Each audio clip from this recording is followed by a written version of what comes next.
All right, I'm gonna try to show y'all how I make one of these rigs. I just broke one off, which is just part of fishing.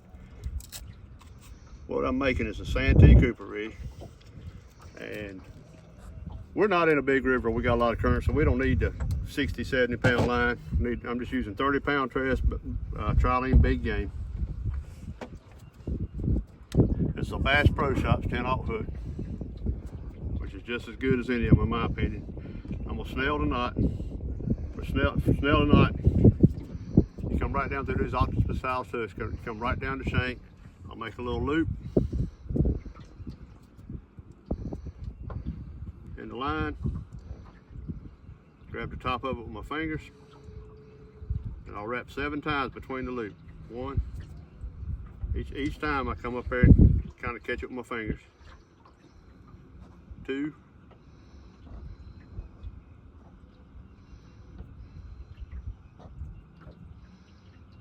3,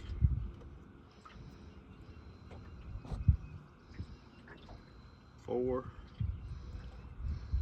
Gotta count louder, I forget, I'm kind of dumb. 5,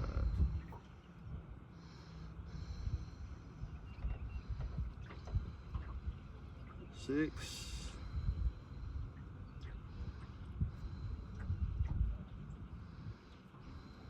and 7. Yep, try that again, and 7. All right, so I try to keep everything tight. Pull the live end of the line.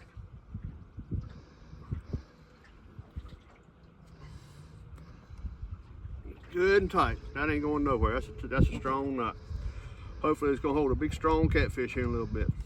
By live end, you're talking about the long part. The live end goes back towards the reel, and the tag end is the part that's cut off. Okay. Anytime you're messing with a rope. All right, so I'll cut me a little length of it off here. So I might as well get me a swivel out, but I'm gonna need a swivel here in just a second.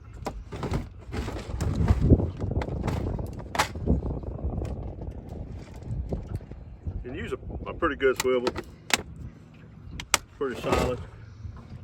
Okay. And I don't put them out real long. I'm getting a little extra here to work with. Maybe 18 inches. 18, 24, I guess you could use this. All right, I'm gonna drop a slip float through the middle.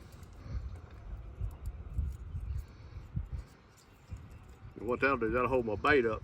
When you see what, if you already know what I'm doing, you'll understand. But this is gonna have the weight, and the swivel is gonna be up here, and then this one is dragging. This should float the weight up. So on the swivel, I'm gonna use a Palomar knot. Do a Palomar knot, you just double the line through there. You loop it around into each other. That's why I cut so much extra line. I don't know if you can see it or not. I hope you can, but see, I kind of just crisscrossed it.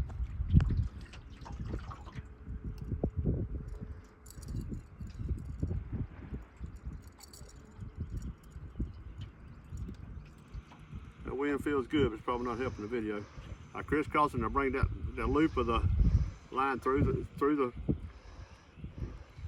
over top of the swivel. I'm sorry. That's a good strong knot too. Don't worry about that breaking. All right. I cut my excess off.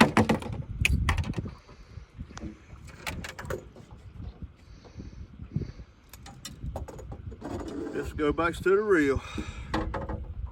I like to use a sinker slide. It just makes it easier for changing out the weights. This is just about like a Carolina rig for bass fishing, so instead of doing some barrel swivel, I'm going through this sinker slide. On this one, I'll use an improved clinch knot. Simple because it's just hard to do. We want to do the Palomar with all the hook on it. Improved clinch, you go through the eye of the hook, or in this case, the eye of the swivel. Grab it with your fingers. Wrap it over itself 4, 5, 6 times. Not real critical on that. I do at least 5. So I'd say at least 5. All right, come back through the hole you loop you just made. Make another loop. Come back through it. Wet it so you don't burn your line when you tighten it up.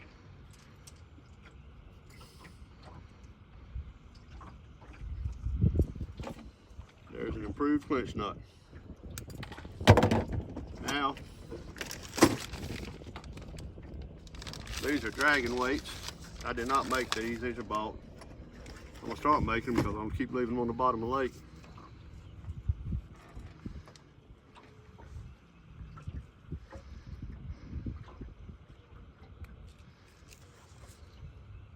Just clip it on that sinker slide. And the way that should work,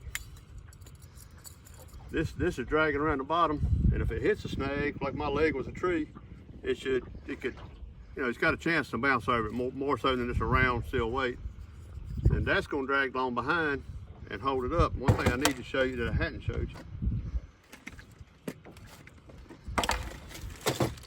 you gotta peg these weights. They come, I buy most of my stuff off Amazon. I just buy the cheaper stuff. But I want stuff that works good, but I think most of it's made in the same place anyway. They're all made in one factory and everybody has to put your branding on. So these sinker slides, I designed, they got a little wedge that comes with them. I like putting a wedge on both ends on these catfish rigs. If you were just fishing as a regular sinker, you just use one. But the reason I do it on both ends, when you're fighting the fish, that thing can come loose. But I can adjust this closer to the hook if I want to. You know, with that sinker slide. The catfish aren't really picky. They're not afraid of that thing like a, you know, I don't know, a trout or some clear water fish would be.